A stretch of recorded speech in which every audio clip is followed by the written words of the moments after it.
And welcome to Super Sunday and episode 49B of the APAT Show. Why 49B? Well, unfortunately, for reasons outside of his control, Leigh can't be with us tonight, so I'm holding the celebration back. We're pushing it back to next week when we'll do it properly. We might not have Leigh, but we do have Celtic Storm legends Shug Cairnie and Frank Bailie to talk through your play in tonight's squad's finale and roller championship events. So quite a lot to look forward to there with the guys. Okay, I'll be back with Shug and Frank right after this.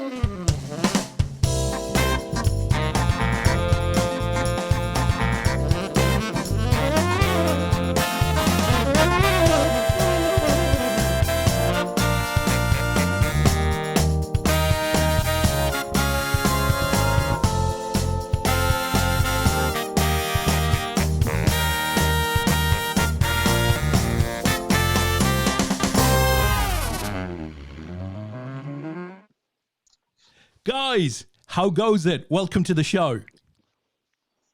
Thank you, Des. Thanks, Des. How are we doing, guys? How has Sunday been so far? We'll come on to poker, but the day as a whole, how's it going? Let's show. Sunday's been good for me. Yeah, okay, that's nice of you, Frankie. Yeah, Sunday's been good for me.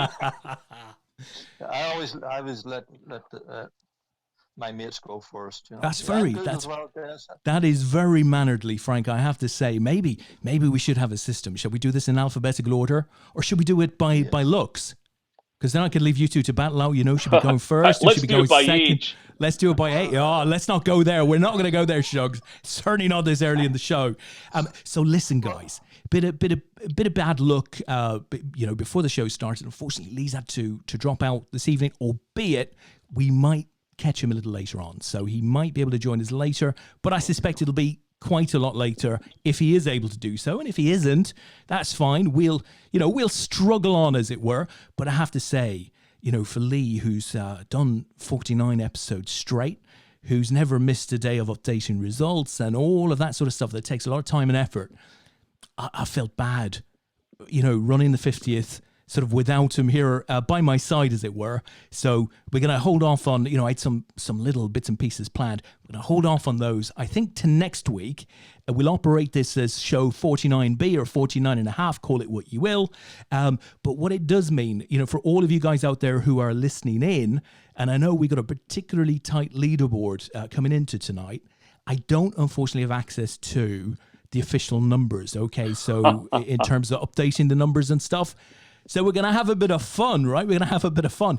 I don't think we'll be announcing an official result tonight unless it's extremely obvious who's won, because I wouldn't want to call out an incorrect result, as it were. I think that makes sense.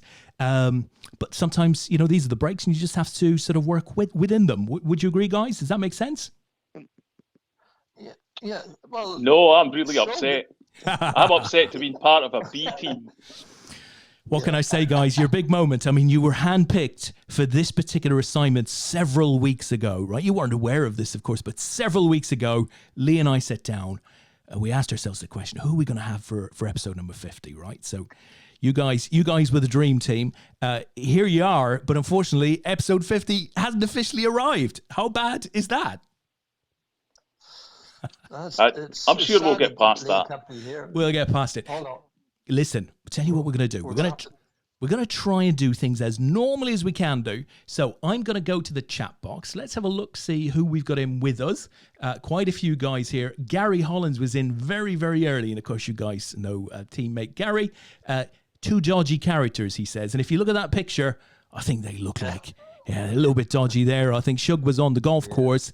He's got a lot of light happening there. Frank, you're looking well. I suspect a bar is not too far away there. I certainly hope a bar is not too far away in that picture. So that was Gary. Eddie's in there with us tonight. Nigel Hardy's there. Tristan is there. Simon Lawler has joined and says we. Eddie says, hi guys. Don Logan has joined us. Simon says, congrats on the 50th. You might have gone in a bit early on that one, Simon. Certainly the intention was that it was the 50th. And I guess, technically it's probably not even the 50th, because I think we did about 2 or 3 pilot shows, that were broadcast and all of that good stuff. But we didn't start labeling them until number 3 or 4. But thank you, Simon. I think next week we may officially call the 50th. Simon's put out a message to Robert Hardy McBride. I do like Robert Hardy McBride. Good guy. Jeff Talbot is there. Freddie Dealing is there. Jeanette Houston is there. Peter Wigglesworth, Kai Hutchinson, Robert Needham's there. Says, good evening, chaps. Good evening to you. Rob, hopefully is all right. Lee is totally fine. Trish says, cheers for the 100 ticket from a few weeks ago. Des playing tonight, WPT7, and still in. Great news. Tripling, right? Going for the big money tonight. Let us know how you carry on in that event, Tris. Simon says, good luck to Tristan, of course. Gary says, Shug knows how to work it out. What do you know how to work out, Shug? Oh, the maths. Do you have a spreadsheet?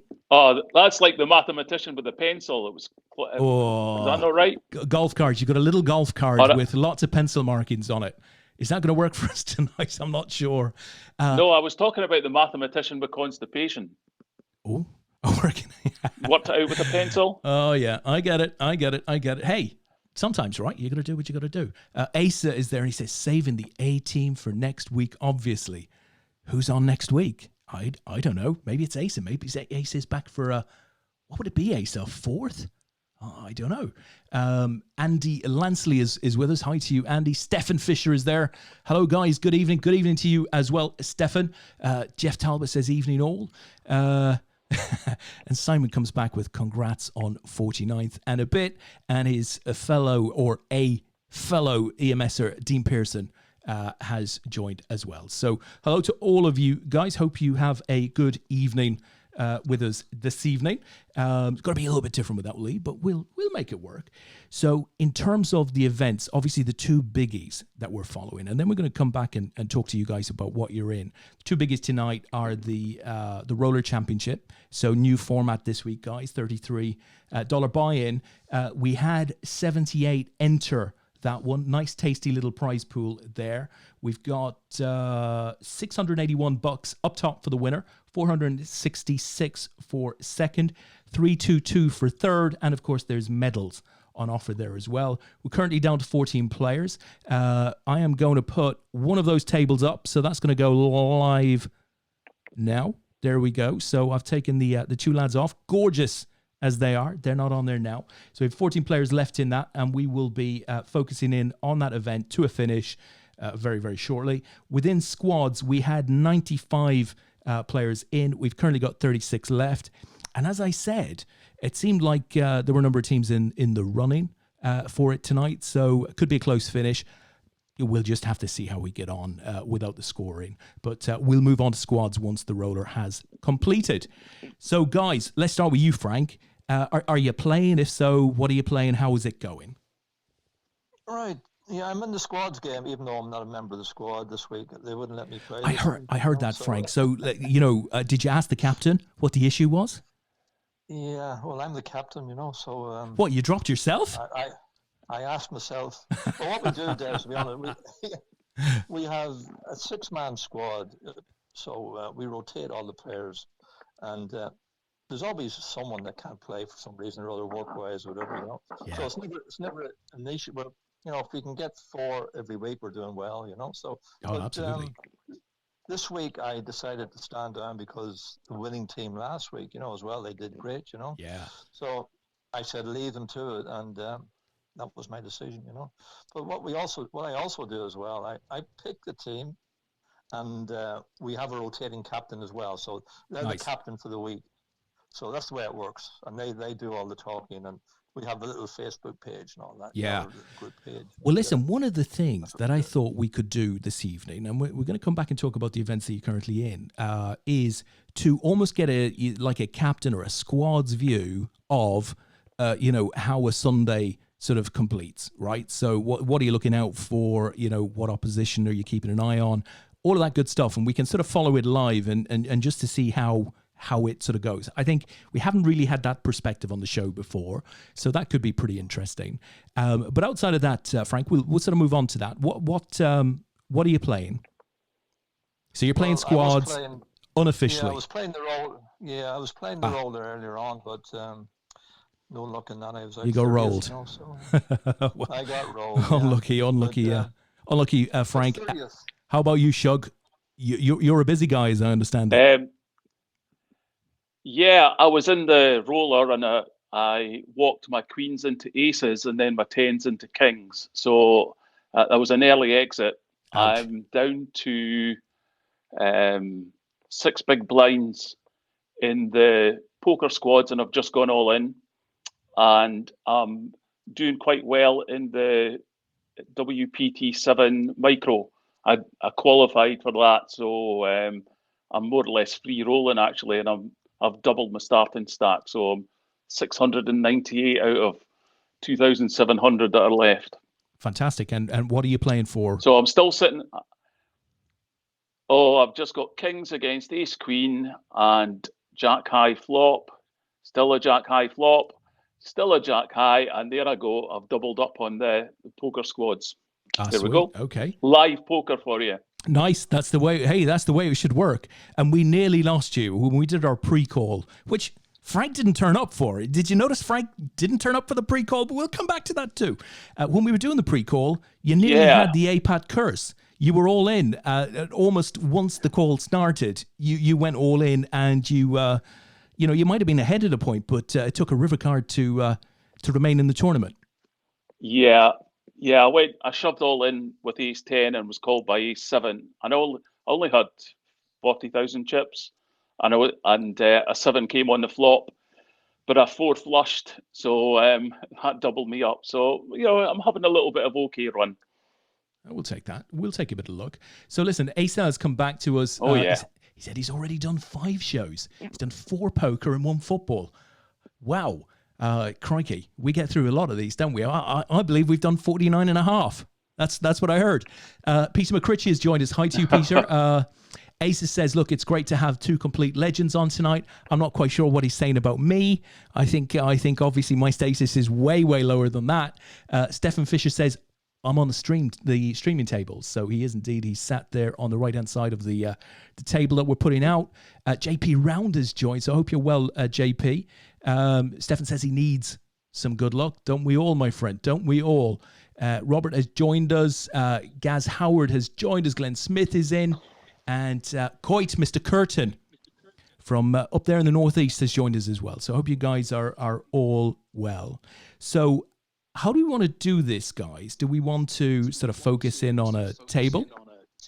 Oh, I'm getting an echo now. Has somebody turned the volume up there? Yeah, that's not me. Sorry, guys. That's all right, Frankie. It's gone again now. See us old guys, we can't do the technology. Do you know, is it okay? You wouldn't believe it. We've ran. Yeah, I think it's fine now, Frank. We've obviously ran a lot of these things, and 50 as a number is not huge, but over 50 shows, you get to see the problems, as it were. And Lee and I were probably smiling earlier on today when Frank said, "Well, do we want to do a bit of a run through early in the day so we can see if there's any technical issues?" And we're pretty confident that if option A doesn't work in the first run through, we go straight to option B, which it's just a 2-minute decision thing. But Frank, where did you go to? You didn't show up till like about 2 minutes to 10. Were you having a little sleep on the couch or something? What was he up to, Shug? I was waiting for the call from. I thought maybe you had to call me or something. No, man, we sent you a link. You got to click it. Shug and I were both saying it's typical. It's Frank. Where's Frank? It's like 3 p.m. he wanted to do it. Anyhow, as luck would have it, you did have a technical problem. So you're talking to us on Facebook, and Shug is talking to us through a different system altogether. So we somehow managed to get it all on. So sorry for the short delay in starting, guys. But so if we go to the roller, right? I'm looking at what have we got up. We've got table 2 up, guys. We've got 7 players on there with 13 left. We are paying 10th. right? So 10th earns $95. So why don't we start by just maybe focusing in on the roller? So Shug, obviously you're playing a couple of events.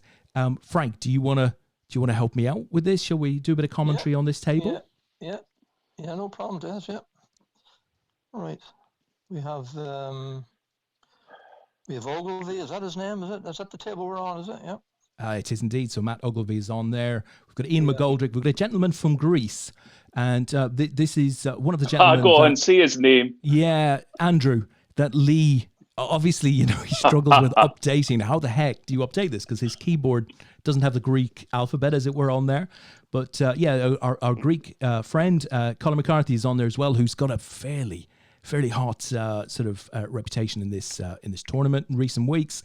Stefan Fischer, as we mentioned earlier, is on there as well. Eddie Niascu is on there, and Petr, who is from the Czech Republic, is on there as well. So those of you runners and riders don't know all of the guys, Frank, but at this stage, 13 left, 10 get money. How are you playing this? I'll pick my spot, of course. It depends. Usually I'm stuck on about 10 big blinds, maybe at this stage, 10 is a bit high for you, Frank. You just remember, we've been watching your play continuously. I mean, for about 127 consecutive nights. 10 big blinds is a rich space to be. Yeah, you're probably. Oh, you have been watching me, so yeah. But you're good with it, Frank. Whatever works for you, right? Yeah, well, I would be pushing them and get spots. Really.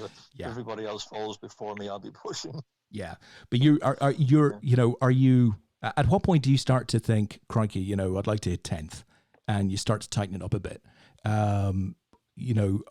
Or can you think beyond that and sort of say, well, look, I need to, I don't mind going out 13th, but unless I hit the final table with 20, 30 big blinds, 40 big blinds, I don't stand a chance of going really, really deep.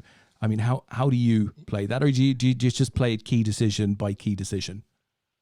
Yeah, I just play hand by hand, really. Yeah, but I'm thinking ahead, like I'll have to ladder up, or try and get onto the final table, So I'm not that tight, really, Yeah, I know Shug might say I'm tight. Well, how do you guys differ in terms of your games? So, Shug, you know Frank's game well. You've obviously been watching it for several weeks as well.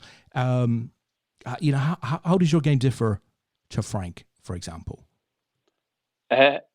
Yeah, I'm actually quite a tight player as well, but I do chance my arm with cards that people wouldn't normally expect me to play, and sometimes get away with it. But if I get down to 10 big blinds, I'm looking to push. I don't want to just be dwindle away. You never know which cards you're going to have to shove with if you just keep on just letting it dwindle away. So I like to give myself a little bit of room to get a decent hand and shove. Whereas I've seen Frank nurse a small stack for hours and hours. And so I've seen him nurse a drink at a bar for hours and hours as well. So he's got a tight reputation with Frank. that. Frank, you didn't think you were going to come on here tonight and just get sick. I mean, that's just unfortunate, isn't it? Well, I like a few drinks myself, as Shug knows. We've met up a few times over the years. So I think you owe me a drink, actually, Shug, from the last. Oh, there you go. I've just shoved all in with 8 big blinds. Oh, here we go. Through. So yeah, I'm still in. Relax. Good stuff. Well, listen, while we were having a wee chat there, we lost Stefan Fischer, who we've mentioned a couple of times. He had a pair of queens, got it all in against Colin McCarthy with ace king, typical race, king on the flop is all she wrote. And, Colin is now sitting with 206K, while Stefan has gone to the virtual line. And there were 12 left. So who else have we seen join? Jack Prime is there out in the States. Hi to you, Jack. And Dawn, if she's there in the background, hope you're both well.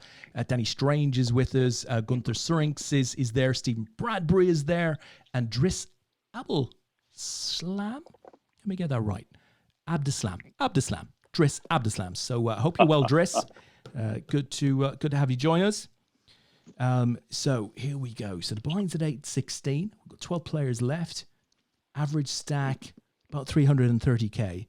So Colin McCarthy pushes all in on the small, gets that through. And we are actually playing hand. The last time I was on with you, Des, we were talking about Jack Prime, weren't we? Yeah. I mean, Jack Prime is a hero as far as I'm concerned. He's been involved in some funny stories. There's some very warm stories about him. He's just one of the good guys. Gentle giant, I would say. And he met Dawn, through APAT. And I think they got together in Newcastle back in, crikey, I'm going to say maybe 2012, 2013. And made a life for themselves, back in the States. Everything looks to be going great. So, good on them. I have to say the States, and occasionally we touch on the States and politics and stuff like that. I wouldn't want to be in the States at the moment, I have to say. I don't know what you guys think. No, it's a bit crazy just now. It's very crazy. It's toy string, isn't it? While the press and the media give you all the low lights, I suppose you would call it, the fact that the white supremacists just seem to be coming out the woodwork is really frightening. Yeah, it's bizarre, and there's no condemnation from the top, and there's no leadership in terms of you lead by example, and that's very scary. I mean, the chap who's in charge over there is seemingly above the law, and that's a scary place to be, I have to say. Yeah. Well, I'd said to myself I wasn't going to talk about Trump this time because you got me going about him the last time I was on. Yeah, I mean, I suppose when we set up this show, and it probably bugs people from time to time, but we've done quite a few of them, as we've said several times this evening. And partly it's got to be sort of interesting for us as well, and sometimes just having the chat with friends about what's happening in the world is one of the things that you've sort of lost a bit in lockdown, because people weren't meeting as much as they would have done previously. So you're not having that outlet for just chat. So it was nice to have lots and lots of different chats over the weeks. And America's just a big one because you can't escape it. And, the only thing that you hope is that you don't see an overspill into other countries, who similarly have this white supremacist type bullshit and, the other forces. So I would hope that it doesn't cross borders, but, we've seen little bits and pieces of evidence that it can do. We need to keep an eye on it, I guess. So tell me, guys, is how lockdown... frightening is it? Say again, Shug? No, I was just going to say, how frightening is it that a 17-year-old boy can be going around with a semi-automatic rifle? I mean, it makes no sense. And shooting people. It's not even the shooting people. I mean, you go to the other side of the, any Twilight Zone when you start shooting at people, and but how, who thinks it's an acceptable thing to have a 17-year-old kid walking around with a bloody rifle in the middle of a city full of demonstrators and passions are high, and the cops are giving them drinks and stuff like that? I mean, who thinks that's a good idea? Yep. And for those bullets that landed when the kid fired them the last day, they could have hit anybody. They could have gone into houses. I mean, it's just madness. It's madness. Surely that wasn't a... You're right. What's the legal age for having a firearm in the States? He was too young, Frank. You're right. Yeah. Yeah.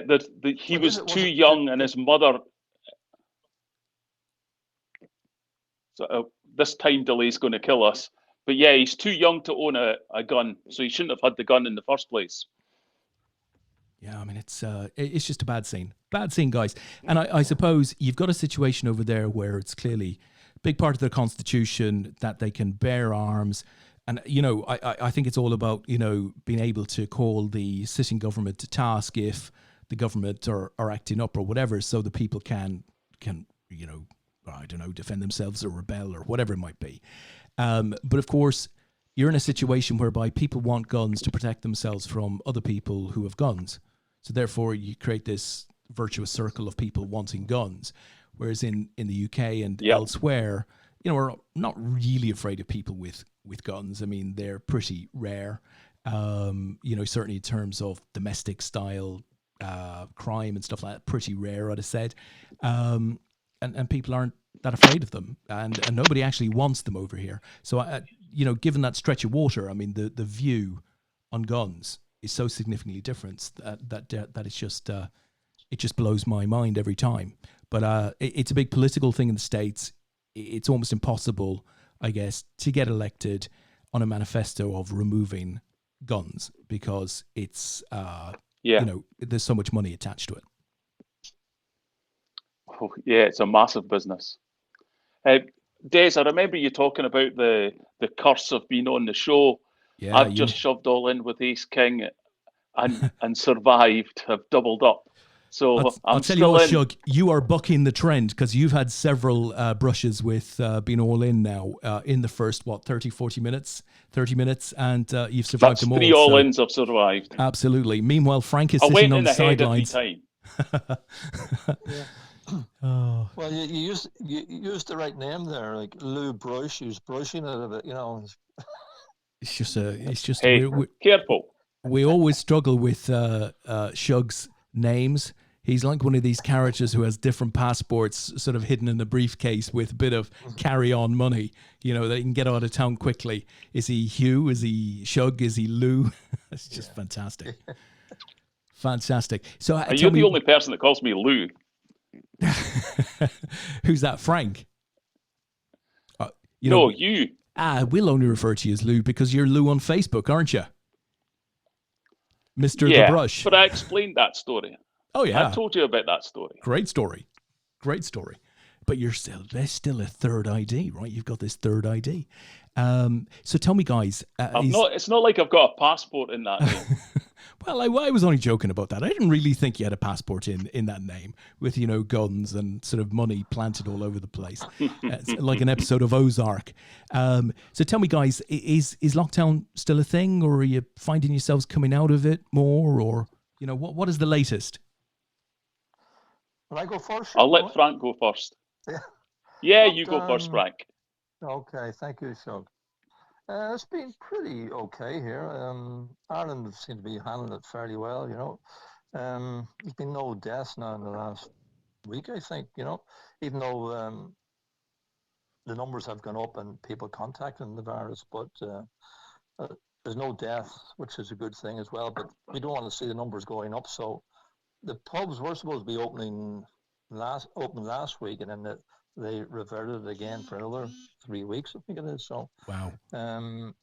Even though our local pub here, once you sell food, you can open and you have to buy a meal. That's the law, Yeah. So a lot of the pubs aren't really sticking by the rules either, So they might let people regulars in and give them a menu and all that, but I've heard now that they're not always buying food. I'm sure you're right. I mean, that can be a hard one with regulars, with guys who are. They're just on the news there today. The Irish government are thinking about bringing out a law now that even gatherings in people's own private houses, like there could be. I think the law now at the moment is 20 people in the house.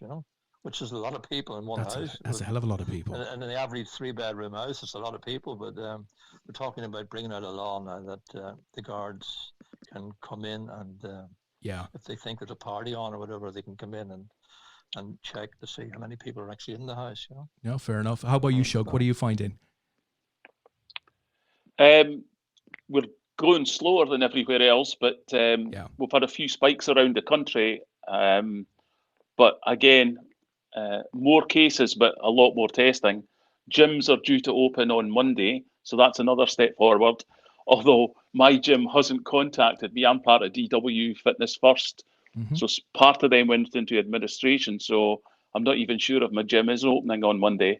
But going to the pub is such a different experience now. Having to book a table, you're only allowed in for a certain length of time. It's just strange. So I'm tending to avoid the pubs. I've only been a couple of times, and it's not quite the same with a group of guys standing around watching the sport. but I'm back golfing all the time. The golf club's open as well, so life isn't that bad. Having to wear a mask everywhere, I can live with that. Yeah. Probably should have been wearing a mask my whole life, people would argue. But I'm okay with all the restrictions just now because I know it's for the general good. Yeah, no, I mean, I think that's fair enough. I think it's my perception, Shug, and correct me on this if I'm wrong, but that Sturgeon seems to have done a fairly good job. She's been authoritative in the right sort of ways. I feel her messaging is clearer, and she seems to have been prepared to step up and make some unpopular decisions without leaving too much a room for people to misunderstand what she's saying. I mean, I quite like that about her. Is that a fair assessment? Oh, I would agree with you because you know where you stand, and there's no sort of middle ground that might be misinterpreted. This is the story. This is what you need to do. And while some people might not like that, she's quite straightforward and says what she thinks. But of course, there's always people going to have a go at her about, what about this and what about that? But they are making such difficult decisions under conditions that we've never met before. So I don't think we can really criticise her because she's doing the best job that she possibly could under the circumstance. So, I look at the advice that people down south are getting, and I have to scratch my head sometimes. Stay alert. Yep, that was a good one. So how do you stay alert? I tell you what, we've had a lot of fun with that one though. There's been a lot of memes and all of that good stuff.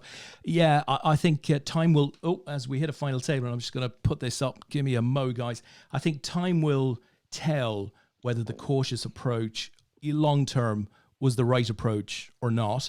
I'm not absolutely sure that the jury is back on that one yet. I mean, the Swedes had a lot of negative publicity for their sort of pretty, open policy on the virus, I would say, some months ago. But the numbers seem to be coming back to them a little bit now. The suggestion is that maybe they're more in control now than they were initially.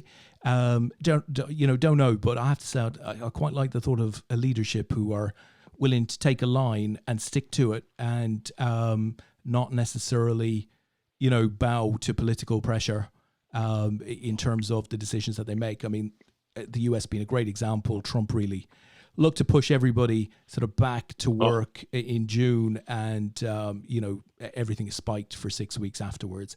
I think it seems to be coming back to them a little bit now by the look of things, but you just can't be making a decision based on the fact that we've got an election coming up or we've got Brexit coming up. I mean, obviously the financial situation is grave, and I don't know where all of this money is going to, appear from once we do get out of this situation. We'll have to deal with that. But, at the same time, the idea has to be to get rid of the virus, right? Yeah. I'm not an economist, but who's going to chase us up for this debt? Oh, Jesus, man. What you just hear about debts increasing for every country. Are we ever going to pay off our debt? Well, where's the money coming from? I mean, who's sort of borrowing money from who? Do you not just print your own? Yeah. Well, we'll write that one off. We'll wait, I don't know, what is it, 5 or 6 years, and we'll try and write that sucker off. Listen, we've got a lot of extra people in the room. Karen Mead has joined us. Hope you're well, Karen. Chris Hibbard is there as well. Hi to you, Chris. Tomo has joined, and he says, "I love to hear your voice, Hugh."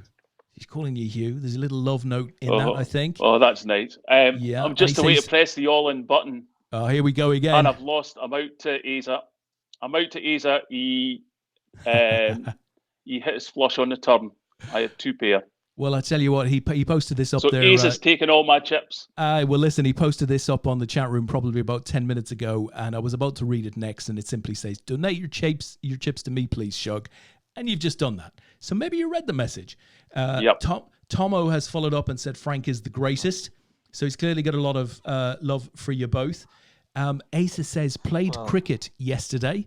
The team we were playing had their bar open all match with no social distancing at all. And I think we've all seen plenty of that. Anton Nachera has joined us. Barry Cullen is there. Robert Green and Liam Pickering have joined in. Hi, guys. Tomo follows up with miss all you guys. Can't wait to see you all again. Maybe play some cards also. That would be nice. But I have to say, Ian, it's not looking likely this year. That's sort of all of the signals that we're seeing at the moment. We're adaptable. I think everybody is adaptable at the moment, but we're not hearing anything other than that right now. Gary Motson has joined, and Dave Thompson has joined. So I hope you guys are all well. So, guys, we've hit a final table in the roller. So we've got 8 players left. Frank, why don't you take us through who we've got on there? All right. We'll start with Joseph O'Neill. Good Irish name there. That's a good Irish name. Peter, whoever he is. Yeah. And that looks like a Russian name there. That's Ezek Mox X. So we have Stipe. So Peter is from the Czech Republic. The gentleman with the Greek name is from Greece. Oh, but I mean, we're all learning, right? Where's Stipe from? So Croatia. Very good. We have, this looks like a Scottish name, this McGoldrick or Northern Ireland, or Ian McGoldrick. Yeah. And Matthew Ogilvie, who's all in. He's just pushed all in, and he gets that one through. Yeah, he's okay, yeah. So are we picking a winner, guys? Oh, sorry, you've got a couple more to go through. Carry on. Yeah. Grettar Karlsson. Yeah, great name. Is he Swedish, is he? Definitely Scandinavian, I would have thought. Iceland. Yeah. Nice. Iceland, is he? Yeah, I've been there. Yeah, it's very nice. Beautiful country. Eddie Paul Nichescu, who I think is a regular for Eddie is, yeah. Name, and then that's it. That's the final table. That's the lot. So who are we picking, guys? Well, I know Ogilvie. He's a Canadian, I think, isn't he?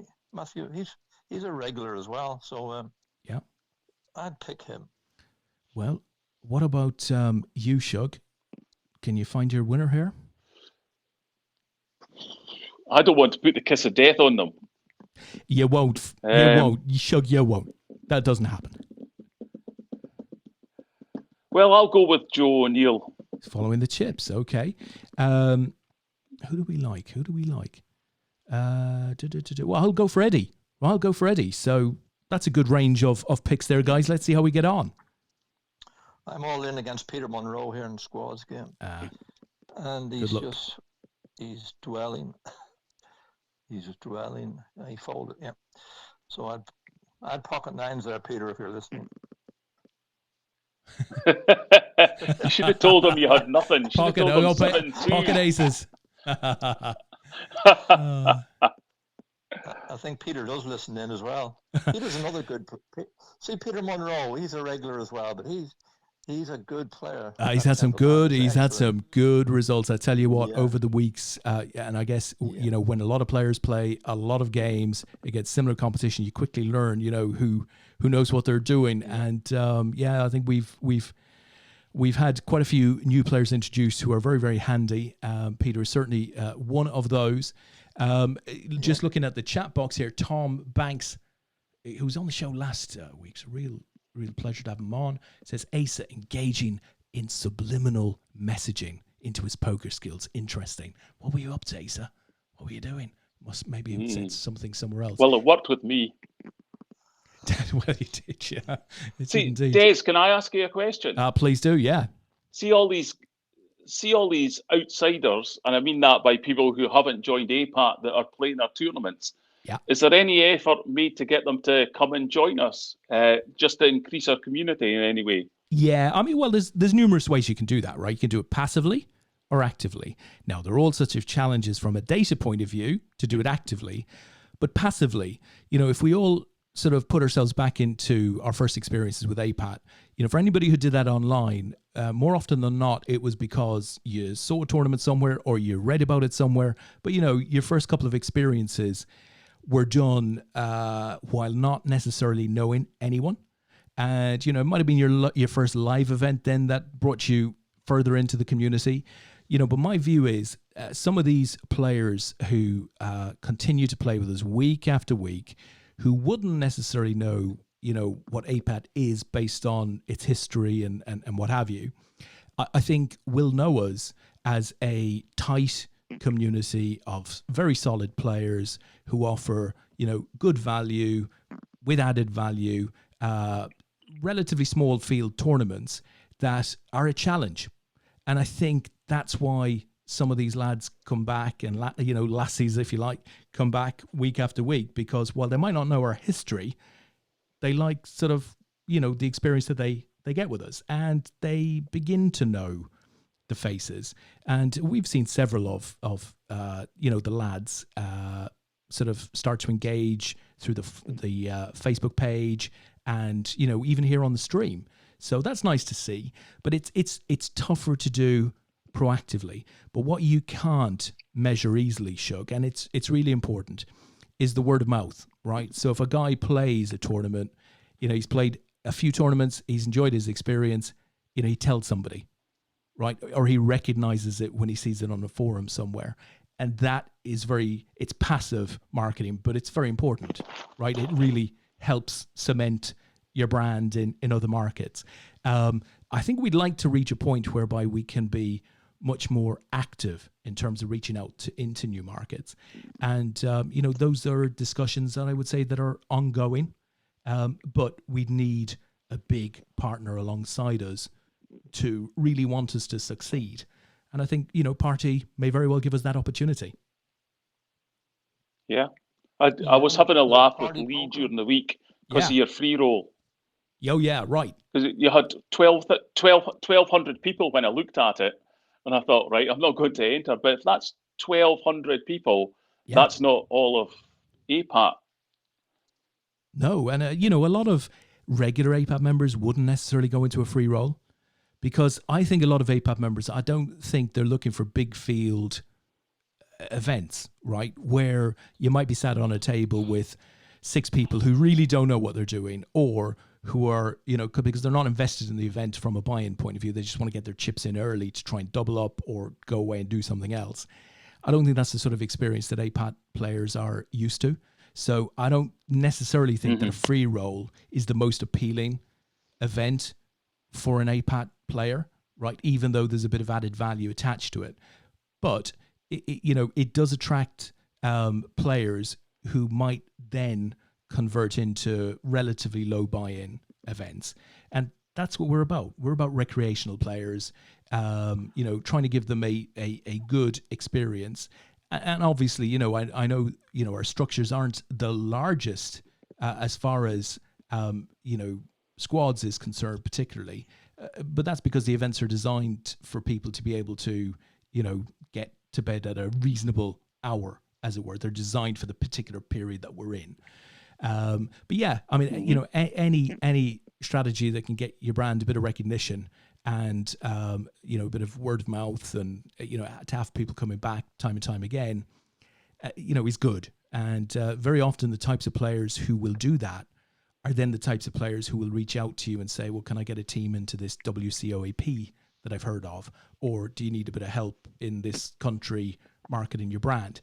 We've seen several instances of that over the years. So if you're not operating with, big budgets, which we don't, that's not our thing, then you're going to look for your support in other ways. Yeah. I must say, Des, the value that you've given away, like I know there's a figure there the other day you put out. What was it? It was over extra. What was it? Oh, I don't know. It maybe £8,000 to £10,000 or something like that. But the value is nice, right? But I think the most valuable thing that we do right now for, if you like, the core interest of an APAT player is putting on a consistent, very nice quality series of tournaments with a bit of recognition for the players, a little bit of added value, but stuff like medals are great and just leaderboards. Players love leaderboards. I want to get my ranking up. I want to try and, achieve. These are the things that you can't get when you're playing regular events on Party Poker. So you can, for your $33, you can play for $1 million. You can definitely do that if you want to take on 10,000 players for $1 million. But the types of things we offer, the perceived value to our player base is different. not necessarily in a negative way. Yeah. Just to let you know, the squads game is now, they're all in the money, and just let Shug know 12 that I'm in left. the money. So, guys, do you have any, Shug... You're in the money, Frank. Well done. Yeah, again, Shug. Bang. I should have been in the team this week, I think. Yeah. How many big blinds, Frank? How many big blinds? 8.6. Fair enough. You're in the money. You're in the money. That's the main thing. Well done, Frank. So we've got 12 players left there, guys. So Shug, with your spotter's hat on, do you are you seeing anything in the 12 that are left that might give us a suggestion as to who is likely to win? I'm not paying attention to it all. I'm concentrating on my WPT just now. No, that's fair enough. That is fair enough. So let me drag it up and I'll have a look. Well, listen, I wouldn't distract yourself away from the WPT. Ultimately, anything that you do spot is anecdotal anyway, because we just don't have the points mechanism. Oh, I think I'll put my money on Frank. Might be a bit late for that. I was all in against Peter Monroe, who said he was a good player. Yeah. I had pocket aces, he had 9-10, and he hit 2 10s on the flop. The 1-10 in the flop and 1 in the turn. So that was me gone. Unlucky, Frank. Peter Monroe, good and lucky. Well, at least you cashed. Yeah, I'm going to assume he had a few chips and 9-10 looked straighty and, interesting. Yeah. That's what I lost to against Deza. That must be the hand tonight. 9-10. 9-10. Yeah. So have you guys win the squads? Sorry, just fire ahead. The running. I take it. Celtic Storm are not in the running this week. Then we were. So who do we have left, Frank? Tonight. Can you see in the leaderboard who we've got left in squads? Yeah, well, we've got Steve at the top. Scouse is at the top. Okay. Is your name Frank Show? Is it? Is my name what? I think he's giving you a rub, Shug. What do you think I've got another name? Do you want to speak, Shug, or will I speak? Guys, I'm just going to leave you with Frank and Shug for the rest of the night. Right. Hey, we're going to be worse than Laurel and Hardy, you know that. Yeah.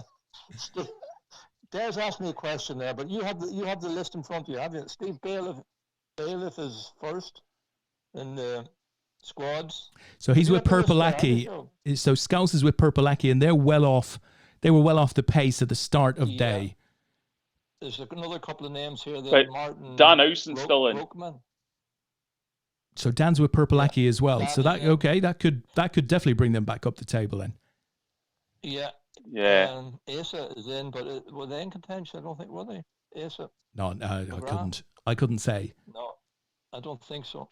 And then Peter Monroe, no, he's not in the contention really. So it's only Steve and Dan. I think really is in contention. Well, captains, if you're out there, or team players, if you've got any inkling as to how your team is doing with 12, 11 players left, let us know. Right, let us know.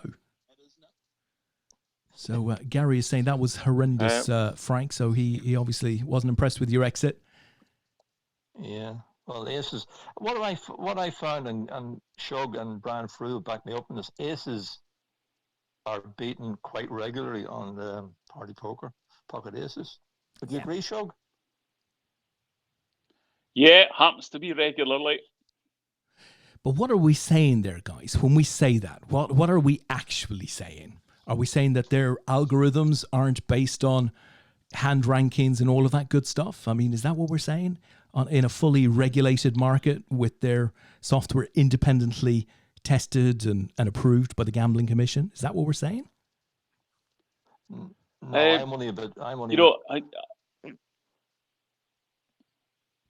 Go ahead, Shug. Go on, Frank. No, after you, Frank. No, I'm just a little bit peeved there because my aces were beaten. Really, that's all. Oh well, it's true, but it is a call to arms from poker players, right? And it has been a call to arms for as long as online has been a thing, right? It hasn't got any greater. I don't think it's got any lesser. and that is, you know, in some respect, the software is rigged, right? So might not be deliberately, but you know, it's not doing exactly what I think it should do. But the reality is, there isn't any benefit. In fact, there's only cost for the poker operator in having software that doesn't work correctly, because players don't trust it and they leave. But it doesn't change the rake. It doesn't change the fees that they earn from tournaments and stuff like that. So there's absolutely no benefit to the operator in not having software. And that's before, you know, they get licensed in a regulated market like the UK, where there are very stringent tests in place to ensure that, you know, the random number generators and all of the algorithms work exactly as they should do. But I know players will always be concerned when their aces lose from time to time. But the reality is there's just no benefit. It makes no sense for an operator to have software that's in that particular type of position. And of course, guys, you know, I've been sort of head of poker rooms for numerous years. So you know, I'm telling you exactly what I've seen in my own experience. Yeah. So listen, we might have a view from Mr. Wigglesworks. So Peter's done some good work here. Here's an update on the situation as we see it. This would have been posted a few minutes ago. So Lockdown Crew are currently first in the team.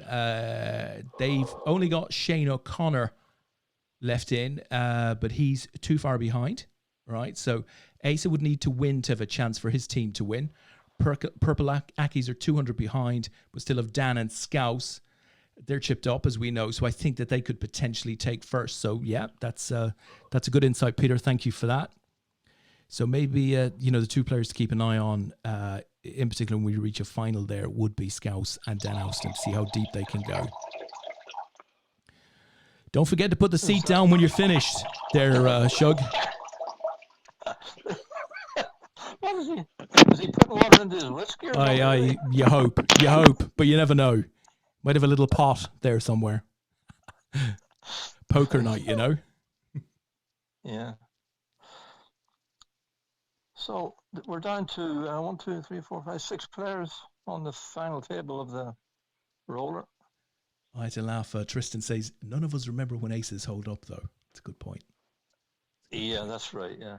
No, it's a good point. Yeah. How are you getting on, Tristan, in your WPT event? Let us know. He's still in the toilet, I think.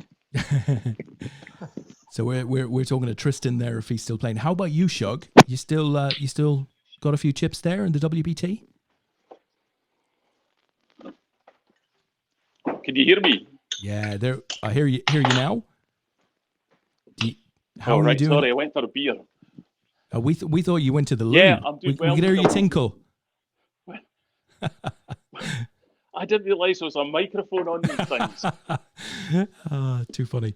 I've got Bluetooth headphones. I didn't realise there was a microphone. I thought I was speaking into the right. into the iPad. Yeah, I'm doing okay. I started with 200k and I'm up to 539k. Nice. Good shape.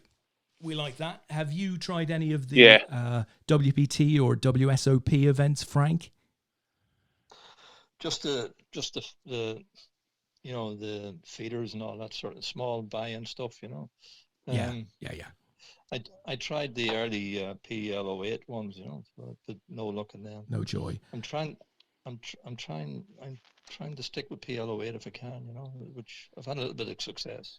That makes sense. You know, keep your mind in the zone. Yeah, it's a good game to play, you know. It keeps your mind active. You know, there's always something happening in that game. No, absolutely. So, yeah, I enjoy it. And I think on top of the World Series and the World Poker Tour World Championships, so Stars will shortly start their W Coupe online as well. And I don't know, there's like 70 or 80 million guaranteed or something like that in that series. It's non-stop at the moment. It certainly is. There's plenty of poker around, all right, yeah.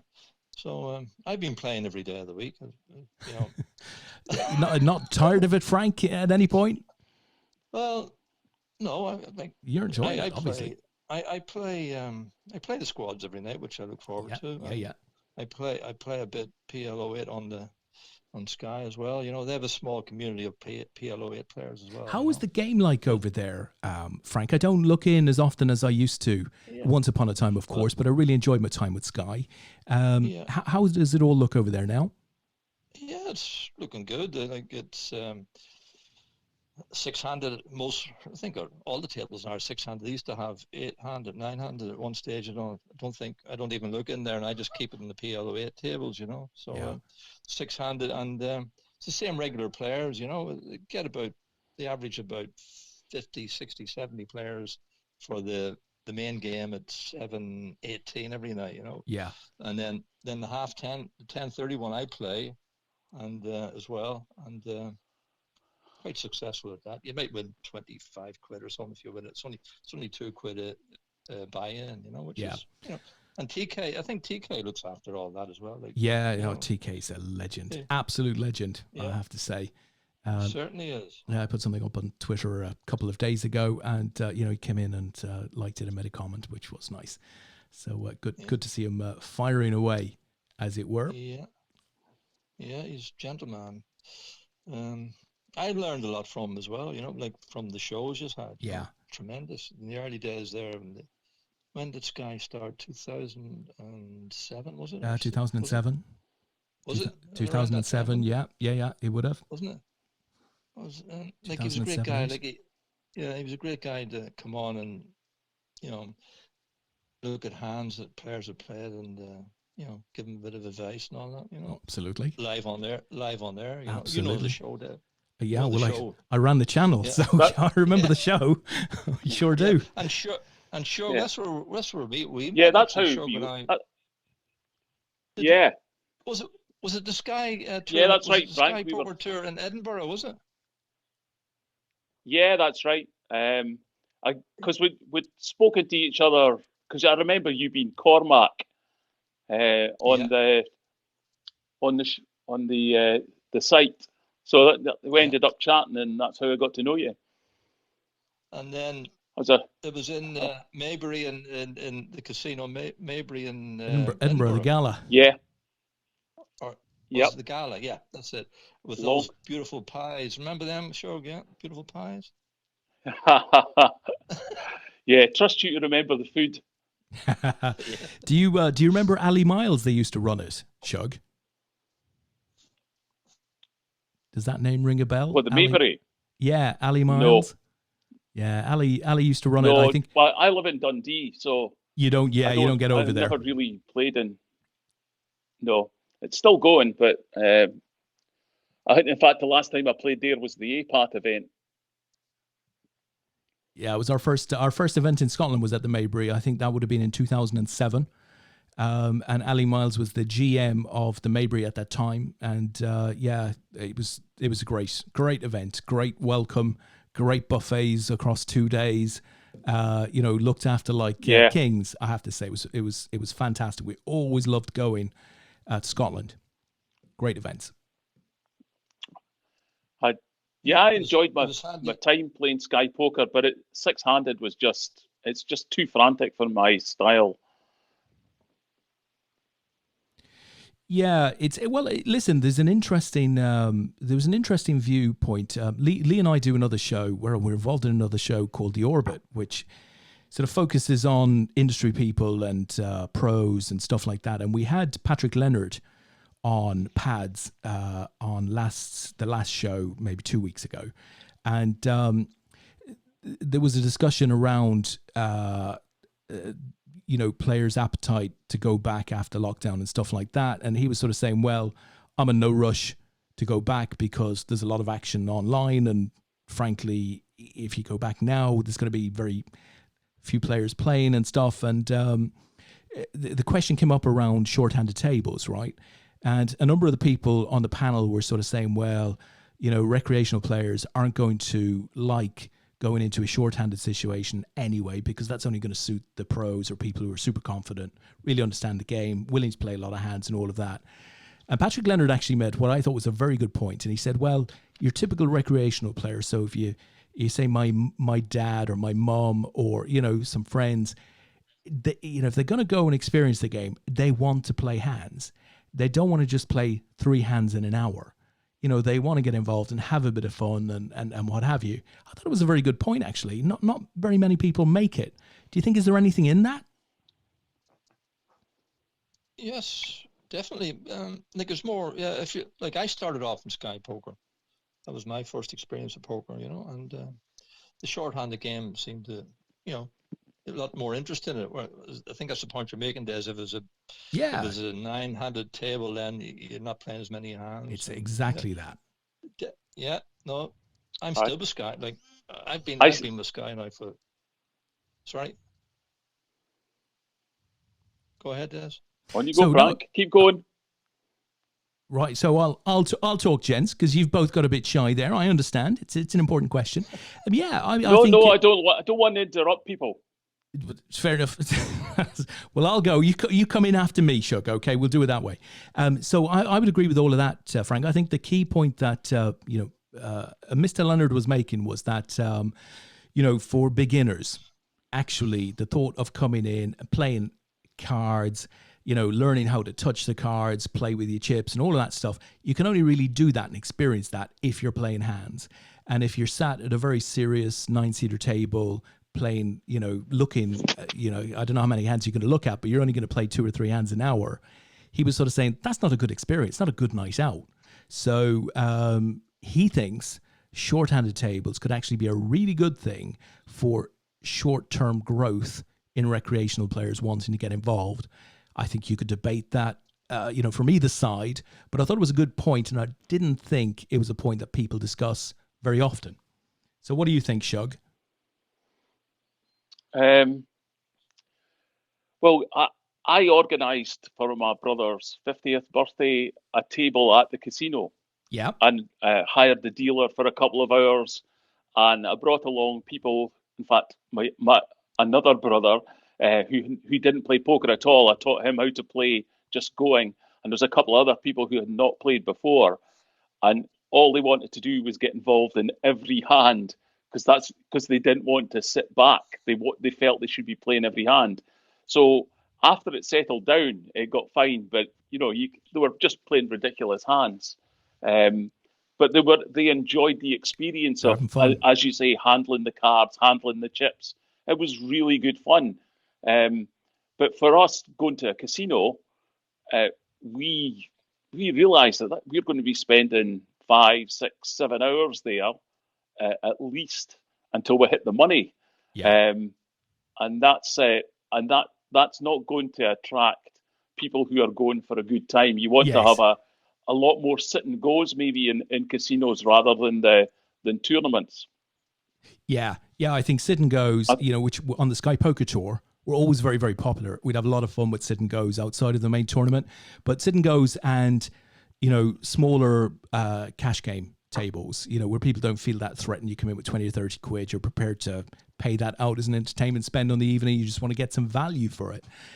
So that's the point that was being made, which I thought was interesting. Just go into the chat box. Tom Banks has a question for me. Did you say you were involved with Sky just then? Yeah, Tom, I was with Sky for 9 years.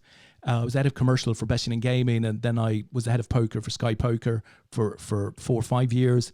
And then I went on to be the gaming director at Beclick Everest. I was responsible for Everest Poker and Expect Poker in Scandinavia and Betclick Poker. Gambling industry veteran, you could almost say. Tomo is there. When we get traveling again, I can highly recommend Frank Bailie as a hotel booking agent. He has skills. Who knew? Frank, apparently you've got a bit of a reputation going there. Tom comes back and says, I'm in a hotel right now, Ian. I wish I'd gone through Frank instead of booking.com. And Rob Needham has just joined. Playing shorter handed forces the action somewhat as well. Blinds are paid more often, which means people need to take risks faster. So in my opinion, that makes it a bit more exciting if you're looking for entertainment. And, maybe there are different segments of players that we're talking about here.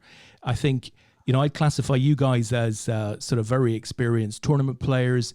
You're much more conscious of your costs and your return and stuff like that. I think the sort of players that were being discussed in this show, The Orbit, were players who were perhaps pretty new to the game that, maybe having their first experiences. And I think the feeling was, give them a game. let them touch things, let them see hands, let them, if necessary, lose their 30 quid, but let them walk away having had a good experience. Mm-hmm. I understand that. I watched that, the first one. It was very, very interesting indeed. It's a really nice format. So we'll see where it goes to, but it's like all of these things, they're great fun. They're entertaining to do and be involved in, and I'm sure we wouldn't be doing it if it wasn't fun. Yeah, that's what it's all about for us anyway. That's why I do it. I'm not in it for the money, but enjoyment. That's what I'm in it for. No, absolutely. Yeah. Nice. Yeah. Just I'm with you there, Frank. Yeah, update on the squads there. We're on to the final table there. Matt Sim leading, Paul is second, Steve is third, Dan is fourth, Kevin O'Donnell sixth, and Asa is eighth. So still plenty to play for there, I can see. Well, we know Asa can get through a table with small chips. We've seen that plenty of times, so that could be a good one yet. So we've 5 left in the roller, guys, and remember, we're getting pretty close to a medal bubble. Does the medal bubble, is that a thing for you guys? So when you get down to about 5 or 4, do you start to think about, well, I don't want to come this far and not walk away with a bit of, tin, as it were, a bit of metal? Yeah, it's nice. No, I always... Sorry, Des, but no.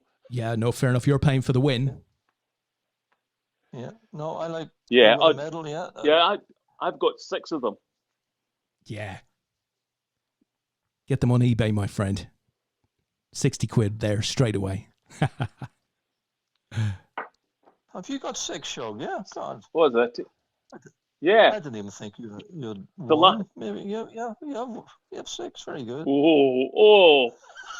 Yeah, I got I got a silver playing Pineapple for the very first time in Vienna. Never played the game before, and I got a silver medal for it. I was really chuffed with that. Fantastic. Talking about Vienna, that's a shame that casino's closed now, isn't it? We had a great time there when was it?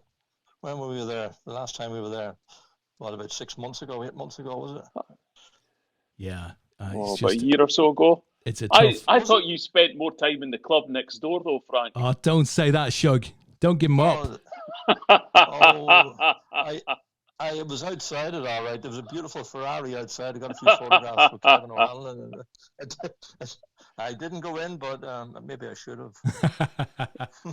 Oh, don't say that. So Tom Banks has come back. He said, I visited Sky on transfer deadline day a few years back, was a guest of the head of security, Simon. Was an amazing experience. Got shown the poker set, the fishing set. Highlight was bumping into Kirsty Gallagher. And who wouldn't see that as the highlight of any day? When I was back at Sky, and I was at Sky for 9 years, as I said, maybe even 10, could have been 10 years.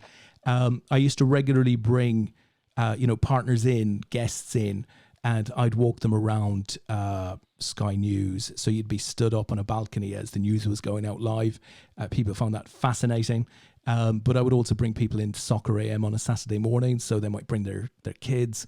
That was about a 2.5 to 3 hour show, and give them a little tour around. And working at some place like Sky is so different to many other companies out there that it's a real thrill to just walk around the set and to see all of these things taking place. But Kirsty Gallagher, what a star she was. Yeah. And one Des, you're making me regret something here. Well, I tell you what, we had a big Scottish operation. If you're talking about Sky. No, I finished second in the Primo. Oh yeah. I remember Primo. On the back of that, I got invited down to play live in the studio over a weekend.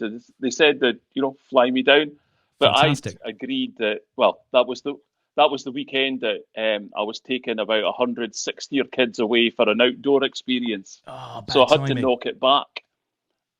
So I really regret not just saying no. So somebody else can go and do that job, and coming down and seeing how it all worked in Sky. Yeah, you'd have really enjoyed it, and I suspect TK would have been, you know, central character in terms of bringing people into a you know, streaming table or the set there. Yeah, you'd have been well looked after. I can assure you, you'd have seen the whole thing. It is just thoroughly unique. It's like it's a big campus. There were different buildings for sports and news and what have you, but it's just not the type of thing that you see. And you know, one of the benefits, when we used to have our summer parties and Christmas parties and stuff, Sky would do them big for staff. So you'd bring in your family and stuff, and you know, I remember once bringing in my daughter Rebecca, and you know, she got a chance to go on to a set and sit in the chair and do auto cue, and they would do that for all the families, you know, so you could come in and have those really unique experiences, and they would do little videos and they'd send you the videos and stuff. So it was a very cool company to work for. I did enjoy my time there. And well, nice that you got to work with TK. Oh yeah, TK. Whoa, what a guy. What a guy. I can't get a word in with Shug butting in all the time. He's terrible, isn't he? He's no manners at all. Maybe you have a couple of seconds ahead of me or something. I don't know. But I was going to say. Well, you've always been slow, Frank. Oh, there he goes again. Your presenters were very, very good as well. Yeah. You know, I met up with Richard Orford a couple of months ago. We went and we had a coffee in London just before the pandemic hit. So gave him a shout, and we said, I'd love to have a catch up. So yeah, we met up in Victoria. We went into a nice little restaurant with a coffee, and spent an hour or two together. So Richard he's just a class guy, and of course, yeah, we'd several really great and knowledgeable poker people. Were very good in front of a camera as well. So yeah. Decent crew for sure. And Richard, I met Richard a couple of times. I think the last time I saw Richard, he's a very nice fellow to talk to face to face. Lovely guy. He's very, very, very, very approachable. I met him up in, where was it, in Wales, in Swansea maybe? Swansea, that's where he was, yeah. I think I might well have been there that weekend. And the experience that somebody like Richard has, I mean, Richard worked on The Big Breakfast with Chris Evans. Oh God, he is in many senses one of the voices on Discovery. He just has worked on a lot of stuff, because for a lot of the talent, they're like consultants almost. They work for different channels and do different opportunities and stuff like that. So they pop up all over the place. But Richard was very, very experienced. Good guy. Nice guy. And you mentioned Michelle Orr. Yeah. Was very nice. Michelle was met great. Her as well met her in one of the Sky Poker tours in the Broadway. Was it in Birmingham? Was that Birmingham, wasn't it? Yeah, Broadway was in Birmingham. It was indeed. Yeah, met her there. Yeah, very nice to talk to as well. And we had Cara Scott for quite a while, and Nick Welthall, and I guess a lot of the the guys who were popular in the British scene, certainly within broadcasting circles, came through Sky, and there was a bunch of people that you'd know very, very well now who came through Sky, and maybe they didn't end up working for us for various reasons, that you would recognise the names. And Richard Prue, of course, he worked for a few years, didn't he? Yeah. Yeah, well, Ticey was with APAT for years, as indeed was TK. I mean, Ticey and TK were, APAT wouldn't be what APAT is if it hadn't been for those two. They were just a hugely important part of the growth and the whole setup of APAT. But Rich used to do some work for Sky, and now he's very much a part of the team at Party Poker. Yeah, and he's a great writer of fantastic writer. Putting the experience he had in Nottingham that time. I think you mentioned it there a few weeks ago, actually, about the time he got locked out of his room and he was in some B&B in the country somewhere outside Nottingham somewhere, and it was a farmyard. It was a farm building or something, and he got locked out, and he hadn't much clothes on. Yeah, it's just hilarious. The writing of that was fantastic. it was like him telling us a story. Yeah, I mean, Brilliant. there's a bunch of golden stories on the APAT forum, which is still there because we don't use it very much these days. Everything went social. But, some of the stories from Richard in particular of his experiences at live event weekends where, he would tell of, stuff that had happened to him over the weekend. They were mostly true. They really were. Stuff would just befell him. And it was always very, very well written, highly entertaining. And of course, we used to have hundreds of people on the APAT forum back then. And, there would be a tremendous amount of positivity around those posts. Yeah, he's a fantastic writer anyway. I couldn't do what he does, but really, really enjoy anything he writes. It's fantastic. Absolutely. So, guys, we are down to 4 now. We're effectively on the medal bubble here in the Roller Championship. So, Greta still in with 1.7. Eddie's gone a bit short with 2.49. Joseph O'Neill, Joe O'Neill at 1.7 also. And Petter from the Czech Republic just gone all in, 250k. We're just looking to see whether he'll get it through Eddie. Eddie last act. And Eddie does not think this is the right time to push all in. So we've obviously got 2 big stacks here and 2 guys who are maybe thinking about third. But if one doubles through the other, then it puts them back in contention, I guess. Yeah. Let's see, we're down to 6 on the squads. Ace is still there. Dan is still there. Yeah, Ace has just doubled up. And Steve is still there. Oh, that'll be a good final table to switch to. Although I have to say, the pace of that has been a lot quicker than the pace of this tourney. Yeah. Obviously, a bigger prize pool here, clearly, but we've got Joe O'Neill pushing all in here. That takes it. Eddie Paul is so consistent, isn't he? Eddie Paul. Yeah, Eddie Niescu. He's had a great run over the weeks. Eddie's been there many weeks. Yeah, he's always thereabouts. I haven't seen Joseph O'Neill before. Here we go. We got a race now. Ace 5 and the 5 comes up for Greta and another 5. And that's going to seal. You have sealed Eddie's fate there, Frank. He is gone in 4th on the bubble. Well, I must be slightly behind you. I'm still watching it here. Yeah, trust me, he goes. Yeah. I've seen the end of that particular storyline.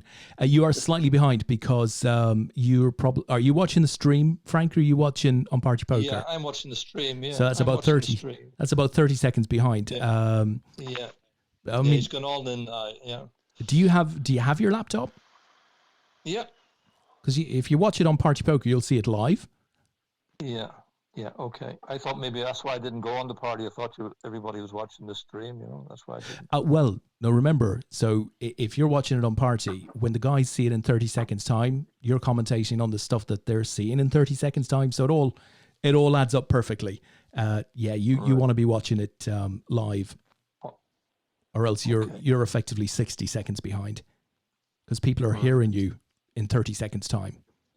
Right. Trust me, I know it sounds a bit Back to the Future, but that's the way it works. All right. Shug has gone quiet there. Are you still with us, Shug? No, I've fallen asleep listening to you. Oh, that's fantastic. Hey, I've just given you a chance to talk, Frank. Right, okay. Well, we're down to 6 on the squads still. Dan has just raised it, and there's a call from Martin B. All in. Ace 5 against Queens. Dan's is Queens. Nothing. And Dan. No, Martin wins that one. 1.8 million. How did he win it? That wasn't the way you called it, Frank. What happened? We missed something slightly in the telling of that particular story. I'll have to look and see. Dan had pocket Queens anyway. Against Ace 5, right? So an ace must have hit, presumably. I can't go back on it to see what. No. What cards. See, if you're watching it live, Here's one of the tricks of the trade. If you're watching it live on Party Poker, then when the same hand plays out in 30 seconds time on the live stream, you can just have a quick look at the live stream if you miss something in the actual playing out. And in 30 seconds, you can then say to people, he hit an ace on the turn, or, Right. That's the trick of it. So tell me, guys, and let me throw this one to you, Shug. Okay, we're 50 plus episodes down on the APAT show now, fairly, fixed in terms of its format. If we were to continue to stream to reach out to the members and keep, a bit of engagement going and what have you, what would you change? What would you do differently? Go ahead. You should warn me about questions like that. I so know, I can it takes a bit of thinking. Well, listen, you have a little think about that, and I'm going to tell Frank that Asa is saying the ace-5 hit the straight.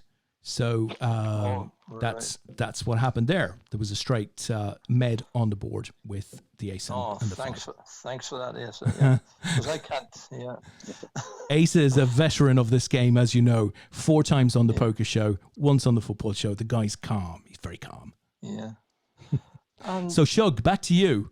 What do you think? What do we do differently? Okay. And we don't have to change it. I think you've got quite a nice format that you have people just generally chatting, and it goes wherever it goes, rather than having some fixed format. I did enjoy your turbo Who Wants to Be a Millionaire that you were doing. That was a little bit of fun. So maybe engaging some people like that in a similar way would be good. But I think you've got it cracked. You've maybe find a way of people putting more messages into the chat box. So that you're interacting with them a little bit more. I know you keep going back and saying, well, somebody said this or somebody said that. But if you were to get people to throw in comments about specific things that we were talking about, and just more engagement from people that are there. Yeah. Well, that's all I can come up with off the top of my head. No, that's absolutely fair enough. And, we definitely welcome the engagement because, then it's much more of a conversation, and we have the capability, like anybody can get onto this stream. They can call us now, just connect with me on Facebook, call us right now, and you can be talking in the stream within 30 seconds. So, which is pretty cool, the capability that we have.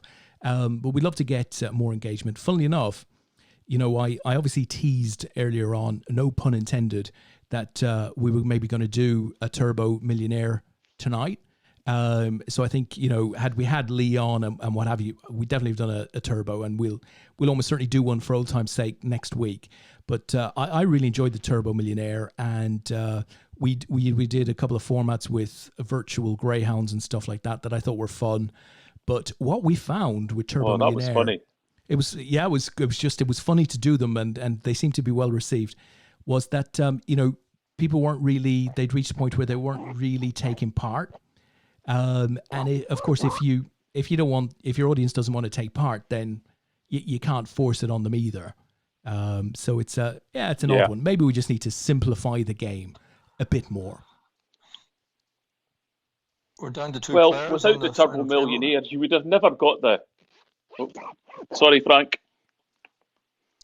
Down to 2 players. Without the Turbo Millionaire, you would have never got the. Shug, you go. I give up. You go, Shug.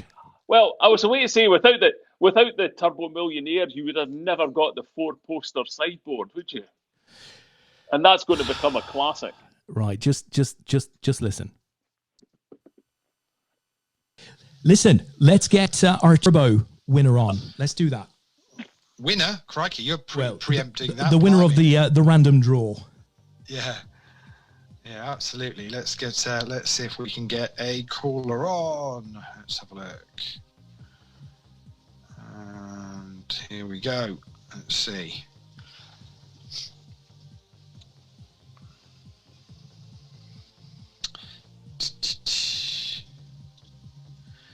Tis ringing.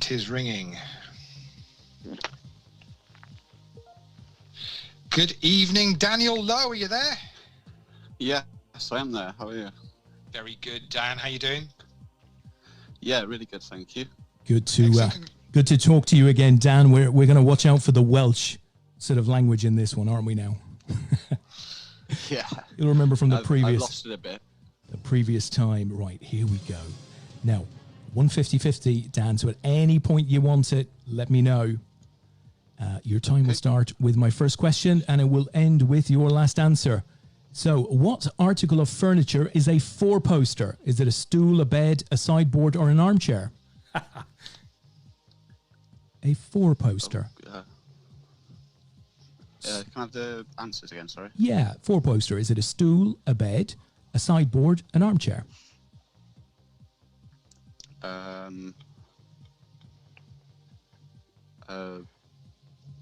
Sideboard? Let's have a look. It's a bed. Have we ever had anybody exit on the first question, Lee? You're not having enough. You're not having enough romantic weekends away, my friend. Well, there we go. Poster bed, Dan. A four-poster bed. Honestly. It's never heard of it before. You need to get out more. You need more romance in your life, Daniel. Dan, you know what you want to do with the $1,300 you won on Sunday night? Go and buy yourself a nice four-poster bed. Yeah. Yeah, that sounds like a good idea. Yeah. Oh dear. Well, not a lot we can say about that, unfortunately. But well played, Dan. You're still top of the leaderboard at the moment until Thursday. No worries. Cheers. Cheers, Dan. See you, Dan. Bye. That was a bit random, Des. I don't quite know what to make of that. I think he was trying to help us. I think he knew we were up against the clock somewhat, and I just thought he called up just to save our bacon. So let's see if we can get Andy Black on the line. Yeah, let's do it. The chat box is going mad about he's not going to live that down for a long time.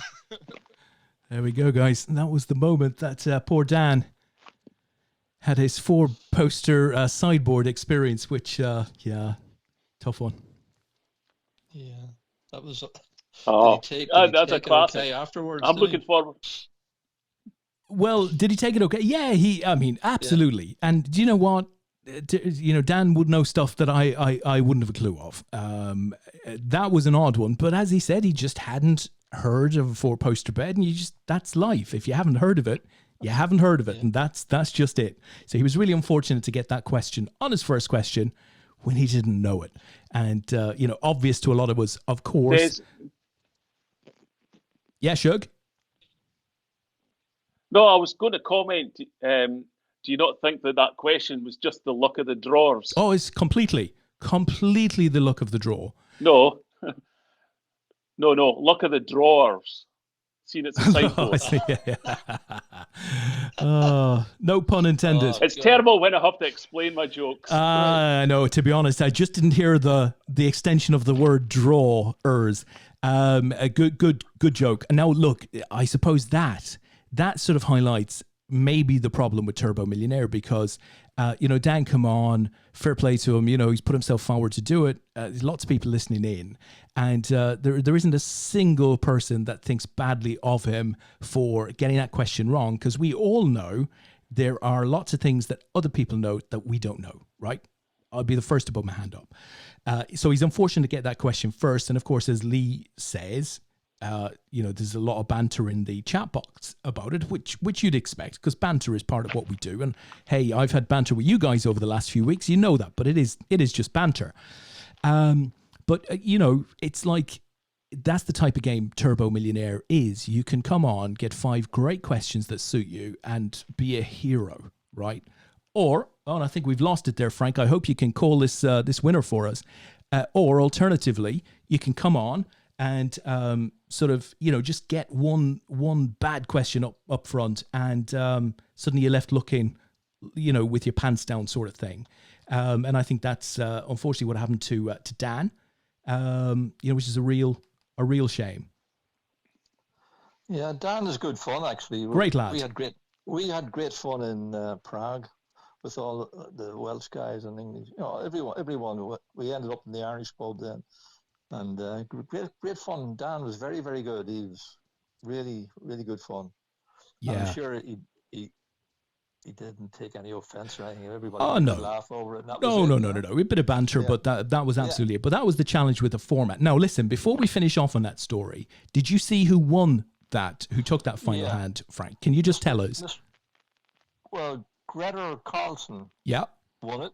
great. He beat Joseph O'Neill heads up. So. Unlucky Joe. So well done to Greta. That's a gold medal for him. Silver for Joe.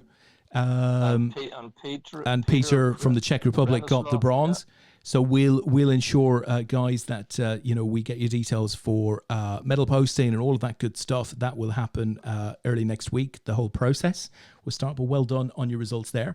I've now put live the remaining players. We've got 6 players left in squads, so that's now live and up on the screen. But just to sort of finish off on Turbo, we had a huge amount of fun with that format. So when players were playing, some of the stuff that happened and some of the questions, and we just got such a lot of enjoyment out of it. And I think, generally speaking, everybody enjoyed doing it. But it had just reached a point whereby, there weren't that many hands going up of an evening to sort of say, yeah, I want to go now. Because, it's quite, some of the questions are quite hard. And it is luck of the draw as to which questions you get. It's like we can't influence them at all. There was a great episode with James Barber, and I won't go into it now, but as you can see, I had that queued up for tonight, that particular sort of fun segment, and I've got a number of other fun segments queued up for I guess next week now. So if you guys listen in next week, you'll hear the James Barber episode, and that was hilarious as well. So we've had a lot of fun with the format, I have to say. Yeah, I enjoyed it. So what you're saying, Des, is that to keep it See, the problem that Frank, you guys we are need to learn to speak at different times. Well, listen, let me tell you exactly what the problem is. The problem is that you're coming in on different systems. So I can hear you both perfectly at the same time, but you're hearing each other at slightly different times. Now, if you were both either on Facebook or you were both on the other system, you'd be perfectly fine. You'd be hearing yourself absolutely at the right time. So that's the slight issue that you're having there, guys. So, my apologies for that, but we're nearly through the evening now. We've managed to get this far, as it were. So, Shug, why don't I throw it back to you? Well, I was going to say there, Des, that what you're saying is that you really need more engagement from the APAT community then, if you were getting less people volunteering to come forward. Well, we get a reasonable amount of engagement. But yeah, if there are more people either wanting to go on something like Turbo Millionaire and to take part, then obviously we're going to continue to run it. Or alternatively, if somebody comes to us and says, would you run this game? I think this could be fun. Be that a virtual Greyhounds, which you can do in a 3-minute segment, or a little virtual quiz or whatever else it might be. For us, that's all good. As long as we can do it technically. And to be honest, there isn't much we can't do technically now. Then we'd be happy to run it if we thought you guys would be happy to both listen but also take part, right? Because we need people taking part to create the little segments. Yeah. Yep. Well, how do you make people get involved? Because you've still got enough people playing every night. Oh yeah. So how do you get them to be involved in that's your job, not mine. Yeah, well, I guess, by nature of the fact, the whole show is a tool to get people engaged, right? That's what it was on day one, and that's still what it is today. So that's our main tool. Obviously we get people involved by having events, by giving away some free stuff, by having the show that engages people. But within the show, ideally, and it's the people's show, right? It's sort of, you guys, can definitely be part of the content that's coming out of it. And that is by, appearing as a guest or being on a little segment like Turbo Millionaire or the Virtual Greyhounds. But we sort of need that input from the community, if you like, to be able to keep it fresh and moving forward. And we're very open to, you know, changing and adapting and trying out new things. I mean, crikey, I think that's one thing that APAT is pretty good at. But it does take, you know, some of the members to sort of say, well, you know, we don't like this game anymore, or we don't like this show format anymore. We'd like to do something a bit different. What about this? You know, so, you know, I think we're very open as a management team, if you like. We, you know, we encourage people to feedback and to, you know, share their ideas. We won't like everything. We might not like something, but actually think it'll work well, in which case we do it. So, you know, I'd almost push that back to the members. I mean, if you guys have any ideas, I would say put your hand up and shout at us. You'll always find us very, very receptive to feedback. And how do Party Poker view what you're doing? I would say massively positively. You know, that's good. Yeah, I mean, you know, I've had several discussions with like the CMO of Party Poker over the last few weeks on various initiatives and stuff like that. So I would say that's all pretty positive. Yeah, they've been very happy with what we've done for them in the period of time we've been with them. Good. Glad to hear that. Yeah. So, because if you look back at APAT's history, you've gone through a lot, haven't you, of different sites? Not really. No. We've gone through very few, in fact. So if you look at the sites that we've gone through, we've only ever dealt with the tier ones. So we've had our choice of sites. So we've dealt with PokerStars, Ace S8 Poker, Coral Poker, Grosvenor Poker, obviously Rank, William Hill, and now Party Poker. So in 14, 15 years, that's actually not that many at all. You know, in reality, and we've always been a big part of the decision making in terms of the partners that we choose to go with. So yeah, I'd be reasonably happy. We've never ended up with, you know, sites that are unknown or, you know, low volume or terrible software and stuff like that. We've always sort of dealt with the big reputable operators, which I think is important for us. I seem to have a lot of icons on my desktop from all the different poker sites. Those are collectibles now. When you sell that desktop computer at some point, you can sell it as a collectible item, I have to say. Yeah, okay. But not that many. It's been 14 years, you know, and we've given out well over $1 million in prizes and stuff like that in that time. So, you know, we've always extracted a lot of value from those operators. We've been assured of our budgets up front at the start of every season, and then we funneled, you know, a great deal of that value down to the members. So it's worked well. You know, I'm very happy with the way that we operate and the value that we bring and stuff. I think we do a good job there. And when you see how many big tours... I think you do a great job, Des. I appreciate that, Shug, really do. But when you think of how many big tours have come along and fallen by the wayside in the last 14 years, I mean, we were the first tour in the UK, national tour, and you know, look at all of those that have gone in that time. But your success is down to the members that you've attracted. Yeah. And it's not just about poker, it's the community and the friendship that people get when we get together at live events. It's exactly that. It's personable. And, you know, we're part of that story. So, you know, whether it's a Tom Brady or a myself or a Lee or a Matt, you always know that we're likely to know you because we know a lot of our members, which is important. And we're very approachable, we're very open ears, and we value what you guys give us. So you're not an invisible customer to us. You know, it's a very cooperative relationship between, if you like, you know, the APAT organization and the members. We're very, you know, I feel we're very much one and the same. We're aligned in terms of each other's interests. So it's worked very, very well. We've been very fortunate in that respect, Shug. But, you know, I like to think that as a result of that, as a result of the support we've got from the members, we've been able to use that support to, you know, to actually create a really nice tour that we've managed to run for 14 years without having any serious fuck ups, if you like, if I can use that term. You know, we've kept to our quality line, I think, in a pretty good way.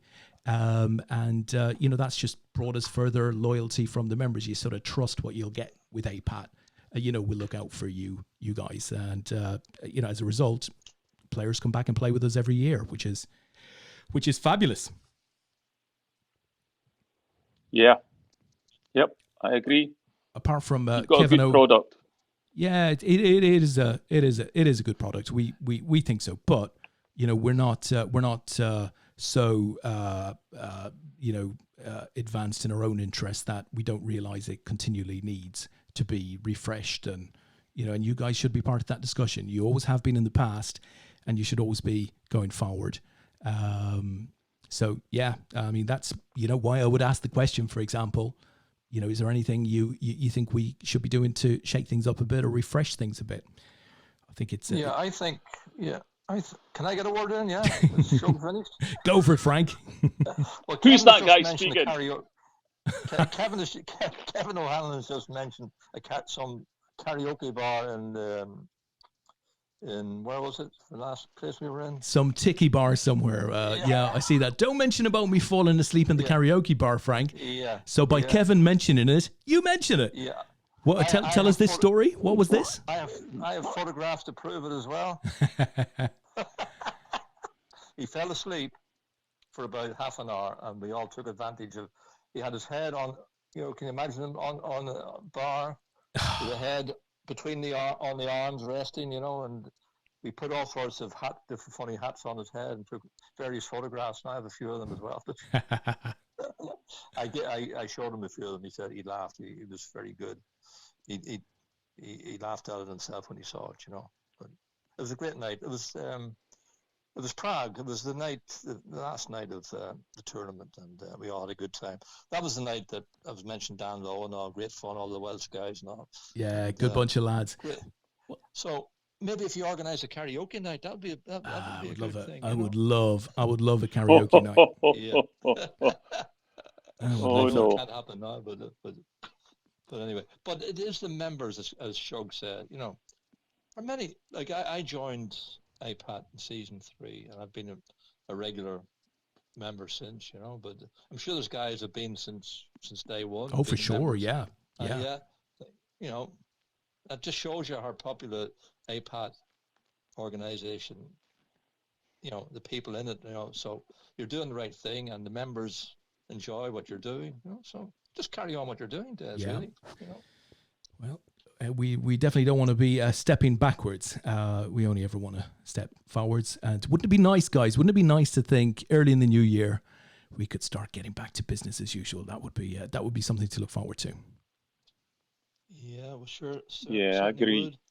I think one of the real positives you guys have done is, and I know there was resistance to begin with about moving out into Europe. So you mentioned Prague, Vienna, Malta, Spa. Yeah, I've had some great trips with you guys. So I'd really appreciate that step out into Europe. Well, you know, we've you know, I would say we've obviously got. Well, I guess there's a couple of ways you could look at this, right? We being, if you like, the little management team definitely have the ambition to go into Europe, right? We'd love that, right? The further, the better, as far as we're concerned, within reason. We know we can't go to Europe in such a way that we could only ever do 1 or 2 events in the UK, for example. So we could never do that. So the more into Europe you go, the bigger the resource that is required, or you certainly need the cooperation of very good people in those countries. So that's obvious stuff. But then the second variable that you really need to keep close to mind is the partner that you deal with, right? So if you're dealing with a rank, you know, where they only license for poker in the UK, then they have very little interest in supporting costs in European markets when they can't necessarily see the benefit from it. That's just pure commercial business, right? If you're dealing with somebody like Party Poker, completely different story, right? You know, they're interested in many regulated markets across the planet, certainly the biggest markets. So they would offer us a different sort of opportunity. The question is, do you get to a place with the likes of Party Poker whereby you're both on the same page with regards to the markets and their support in messaging? Because it's difficult to move into a new market.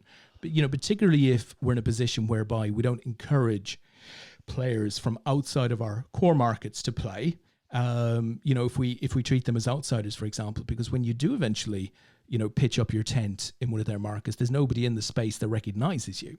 That's why it's always good that you got poker players from different countries playing APAT, because they will recognize you when you do pitch your tent, and they will work through word of mouth say, I know these guys, you know, they operate good games. So you need to be on the same page with your operator, who ultimately is providing the budget, and you need their support in terms of, you know, wanting to do it big, so they're wanting to invest some money to get you off the ground in a certain market. So lots of things need to align. It's not necessarily as easy as sort of saying, well, you know, go out there. There needs to be a plan. You know, at least to make it sustainable, there needs to be a plan. There'll always be trips away, but wouldn't it be cool to replicate what we do in the UK in some other markets, for example? You know, so a big vision. I think that would be quite nice. I think Belgium. Count me in. Yeah. So what were you saying about Belgium, Frank? The guys in Belgium seem to be doing an excellent Fantastic job. Yeah, I mean, we have some, you know, really big numbers in Belgium. You know, you know, a really good example of where it can work well. But, you know, what you have there is a very supportive resource in the market that, you know what they're doing and are, and, you know, I don't want to sound a bit pretentious in saying this, but they're capable of recognizing and repeating the APAT values in that market. Because, of course, you don't want to just throw APAT into another market and have it appear as something completely different over there, right? It's for semi-pros, it's for high buy-ins, it's, you know, multi-buys. You know, APAT isn't any of those things. So it's pretty important that within whichever market you go, you keep as close to the, you know, the main values as you can do. And you need good people in the country to be able to protect you in that sense. Yeah, I'm just watching the live play here. Ace is all in. Yeah, he's just taking I can preempt it for you. He's just taking a big pot here. Ace has, and we're down to 4 now in squads, guys. We've got Matt, who's now all in, and he's been called by Dan Austin. Ace is considering his options here. Scouse is already out of the hand. No, Ace he's just Hollywooding. Here we go. So it's kings against ace 2, and there's an ace on the flop. There's a lot of hearts out there, and the king of hearts is going to take it. So Matt must have thought he'd hit pay dirt on the flop, hitting his ace, one of his 3 outs, but the hearts got him, and we're now 3-handed. So guys, I mean, the purple lackeys, with 2 of the last 3, you know, I don't have the numbers in front of me, but frankly, they've got to be there or thereabouts now, right? Yeah. I thought they were, you know, when I was looking at the table there yesterday, they looked as though they didn't have much of a chance, but I think they're going to win this. Yeah, I mean, you know, I'm not going to say in any way definitively simply because I don't have the numbers, but you'd have to say, just based on what Pete Wigglesworth wrote earlier, that Purple Lackeys must be right on the line now. As Tom Banks leaves us, he says in the chat box, "Got a crash, guys. Up early, great show as usual, but that Frank guy goes on a bit." Only kidding. And good luck to Asa. So Tom Banks having a laugh with you, Frank. So you've got 3 long-time APATers in the final 3 here. Dan Austin, you know, we absolutely know of his prowess. Scouse Bailiff, who consistently seems to be on a heater. And Ace, who's done things that no APAT members have done before. So you got 3 very experienced players here. How do we see this going, guys? I mean, Ace is a little bit short compared to the guys, but not to his detriment. Can he get back into this? Yes. He's playing against 2 very aggressive players, though, right? There aren't going to be too many spots here for Asa. How do you compete with that when you're up against 2 pretty experienced, cagey players who've got W chips. Well, I have every confidence in Asa. As you said earlier, Des, Asa with a small amount of blinds with chips, he can double up very quick. I would say he's going to finish first here. I'd nearly say I put my money on Asa. Okay.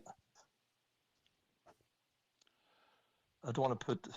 I've been doing some calculations here, Des, Go for it, Shug. and Dan's minimum or his third score is 27, and Scouse's minimum score is basically 30. So that's 57 points you would take away from whatever they earned today. So if I take that away from their total, it gives them 322, and they're chasing a total of 610. So that's going to take them beyond. If the first two I think the first two places, if they got it, would not go past the lockdown crew, and that's even if they didn't get any extra points. But I don't have the spreadsheet to do all the detailed calculations for you. But that's just my working out. Yeah, no, that's helpful. Thank you, Shug. And just to confirm, Frank did indeed seal Ace's face by nominating him as a likely winner. He went out instantly. I mean, the minute Frank finished his sentence, his face was sealed. He was gone.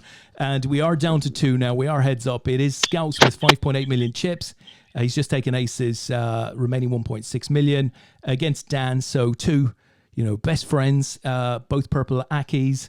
We don't know if they've done enough to win tonight. We're going to have to wait for that. But according to Shug's back of fag packet mats, it doesn't look as if they've done enough. But I have to say, we're going to wait the official word from Leigh on that, in all likelihood tomorrow morning.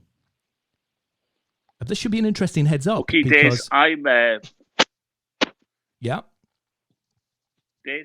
Yeah, I'm on a 5-minute break as well. The good news is I'm up to 739k. Bloody hell! I'm going to leave. As I go for a beer, I'm going to leave my headphones behind this time. Yes, please. Brilliant, Shug. Speak to you in 5 minutes, my friend. Not that the sound of Shug having a pee isn't therapeutic in its own odd way. That I can speak now, Des. Can I? Yeah, you're free now, Frank. You're free. You're unchained. Yeah, so he's just ahead of me by a few seconds anyway. So yes. Anyway, yeah. So it's a break now, yeah. Yeah, we've got a. So they're two good players, like Dan and Steve. You couldn't ask for a better heads up, could you? No, as I said, they're both excellent players. Excellent, both really good friends, so they know each other's games pretty well. You know they're both as competitive as hell. So even though they're on the same team, both will want to win this. And obviously, up top, there's a pretty chunky difference in payout. So let's have a look. The winner's going to take away $126. The runner-up will take away $88. So that's a little bit of change worth having. So I think that makes for a competitive heads up. The lads know, and they're probably listening. They know we're watching, so they will want to win, I'm sure. Yeah, at least it doesn't matter which one of them wins now because they have the points. Exactly. So from a team competition point of view, the points are in the bank. We don't quite know where they finish up. We'll know more once Leigh gets the spreadsheet updated. But it sounded as if they haven't got it done, just based on what Shug was saying. But I have to say, I haven't seen the numbers. I haven't seen the spreadsheet, so I can't, corroborate that at all. I just wondered, would it be beneficial for Steve to win rather than Dan? I think Dan has more points than Steve. I think. Just thinking back on it, but I haven't got the sheet in front of me. I haven't got the figures. Yeah, I don't know that it'll make any difference unless there's any impact on MVP. But to be honest, I can't but imagine the guys will try and win. Right. Both of them will try and win this, I would have thought. Yeah, but Steve has 126 points and Dan has 97. So they would gain more points by Dan winning. So are you saying that's their Yeah. lowest score? Yeah. That would disappear. No, well, just a total of 3 at the moment. The 3 scores combined are Dan is 97.2 and Steve is 126.2. Yeah. Dan's just So- posted in the chat box. What about Bill Shepherd's points that he took tonight as well? So I don't know if that was part of your thinking, Shug, if you counted Bill's points. Is Shug I didn't back, look is at them. Yeah, so that might be the addition. Yeah, It's a but- good point. It's a good point, well made, Dan, and that's why we're definitely not calling this one way or the other tonight. But that will certainly make a difference. Whether it is enough, we'll have to find out. I'm just looking to see where he finished, actually. Well,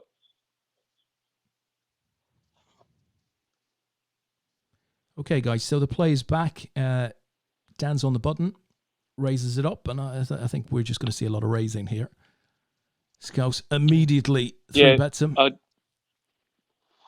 What do you think, Shug? well, Bill finished 37th. What would you have? 90, 95 players.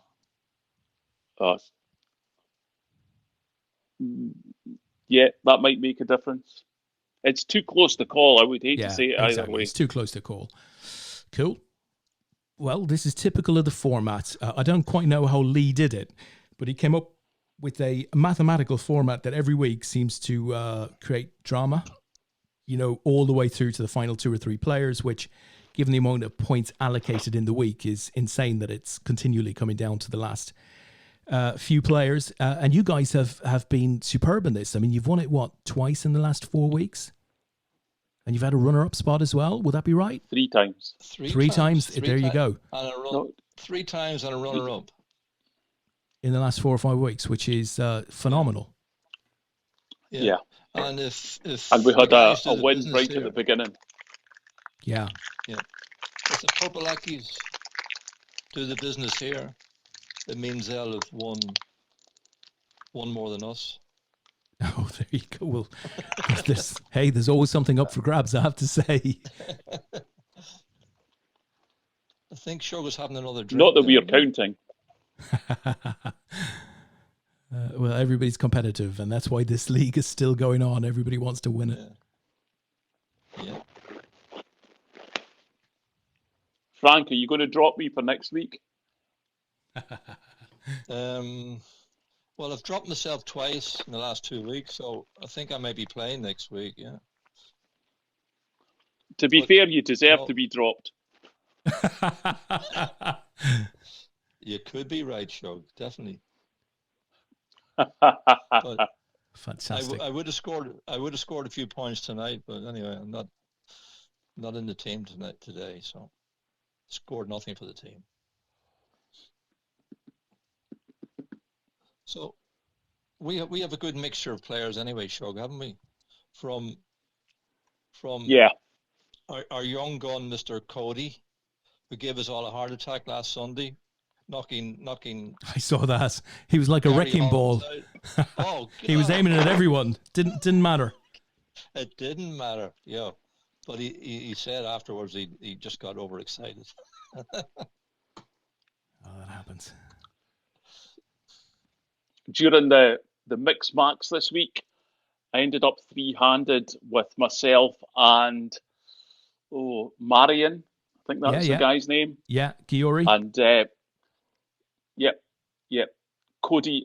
No, it was myself, Gary, and Marion, and Gary knocked me out. Typical. So he gets knocked out by Cody, and then Gary knocks me out. So, there's obviously no soft playing in our team. No, hell no. I mean, how much of this is team play in terms of your advice, guys, to the wider team? At what point does team play come into it? Frank just orders us. He gives us orders, and then we all ignore them. Well, Sounds like a good plan. It seems to be working, though, I have to say. well, to be honest, I'm the captain, but I just pick the team every week and more or less let the guys adage.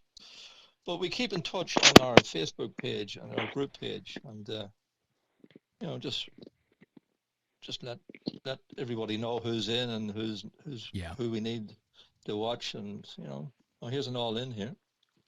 And Dan takes it. So Dan's built up a pretty considerable lead here. You'd have to say Scouse is probably getting to that point now whereby he doesn't want to be playing light too often. He takes that one. Yeah.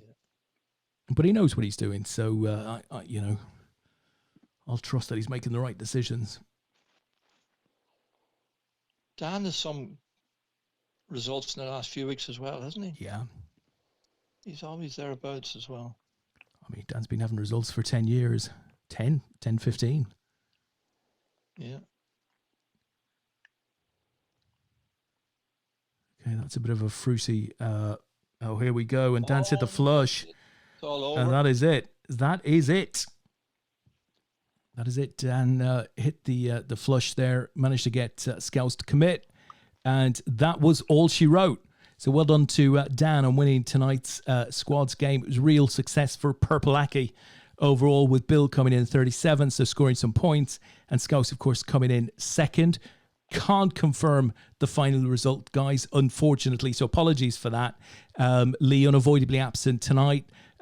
Just happened in the last hour. He's totally fine, so don't worry about anything like that. But he couldn't actually get onto the show. So for that reason, we don't want to sort of mess about without the official spreadsheet in suggesting that the Ackies have taken it. I don't know for sure. So guys, listen, look out for the results tomorrow morning.